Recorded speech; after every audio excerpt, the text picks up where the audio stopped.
বহুত ল'ৰা ছোৱালীয়ে প্ৰশ্ন কৰিছে যে পুলিচৰ ফিজিকেল ফিটনেছ আমি পাছ কৰিলো, এতিয়া লিখিত পৰীক্ষা কেতিয়া হ'ব?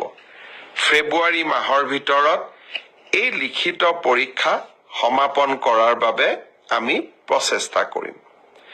বহুত ল'ৰা ছোৱালীয়ে সুধিছে যে মামা ADRE ৰিজাল্ট কেতিয়া দিব? ADRE ৰিজাল্টটো আমি তৃতীয় আৰু চতুৰ্থ বৰ্গৰ আটাইকেইটা পৰীক্ষাৰ ৰিজাল্ট আমি ফেব্ৰুৱাৰী মাহৰ শেষৰ ফালে বা মাৰ্চ মাহৰ প্ৰথম সপ্তাহতে দিবৰ বাবে আমি চেষ্টা কৰিম।